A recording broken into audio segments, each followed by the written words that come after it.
At the Millennium Tower, downtown San Francisco. Well, it's kind of over there on the left through the fog. Problem-plagued Skyscraper is now getting the attention of City Hall. KPIX5's Max Darrow joins us now to explain why repairs to fix the leaning structure are currently on hold. Max? Last month, excavation work here on Fremont Street was paused after engineers discovered that the luxury high-rise building had sunk not only an extra inch, but it tilted 5 more inches. Now a San Francisco supervisor is stepping in. Construction is on hold at San Francisco's leaning Millennium Tower and has been for the past several weeks. Supervisor Aaron Peskin doesn't want it to start back up until a new and independent review panel of experts gets their eyes on the project and has called for a hearing on the matter. I would like there to be a pause until we know what we're doing, and I think that construction should not resume until we've impaneled the best experts that this country has. Peskin has been closely monitoring a so-called perimeter pile upgrade to prop up the Millennium Tower ever since he first heard about it 2 years ago. And the fact that there's been a big setback is, needless to say, very frustrating. Back then, the Board of Supervisors recruited 2 geotechnical engineers to review the proposed fix.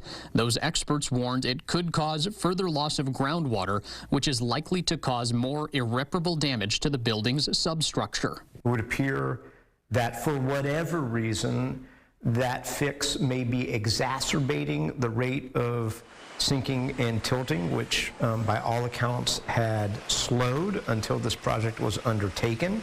I want to get to the bottom of it. I can state that with confidence that the process and the integrity of the engineering review for this project was sound. Emily Guglielmo is the past president of the Structural Engineers Association of Northern California. I would trust what is being communicated through the engineers, the review panel, the city, which is to say there is no cause for alarm, that the building is still capable of withstanding code-required loads. She says the current plan to drill 52 new piles down to bedrock on Mission and Fremont Streets and then connect them to the building's foundation was vetted by an engineering design review team of top experts.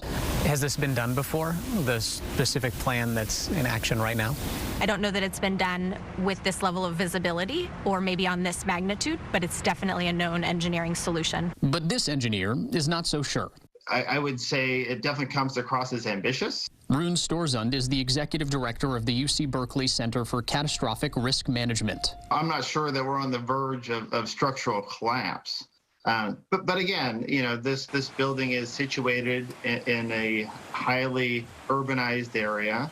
If things did go awry, it would be very catastrophic. He says it's time for fresh eyes on the whole situation and more transparency from the building department. Basic stuff like, have you figured out, you know, at what point does the building go from safe to unsafe? And I think that transparent process is much more meaningful and comfortable likely for the public than what we're currently seeing, which is no information. The Department of Building Inspection has said in writing that the building is safe and inhabitable. I don't want to take that at face value. I want that to be independently verified and fact-checked. Back at City Hall, Peskin says an independent set of eyes on the project is the best way forward, and no option should be off the table. There may come a day when we've got to make the painful decision to perhaps dismantle that building. Whether we're there yet or not, this panel is going to tell us. So there's no official word yet on what caused the increased rate of sinking here for the Millennium Tower.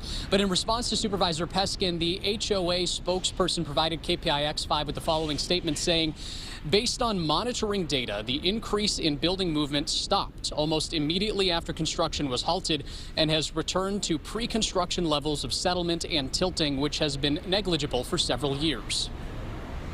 Yeah, Max, obviously there's a difference of opinion and many opinions out there. Any indication when construction might pick back up again, the fix to fix this building?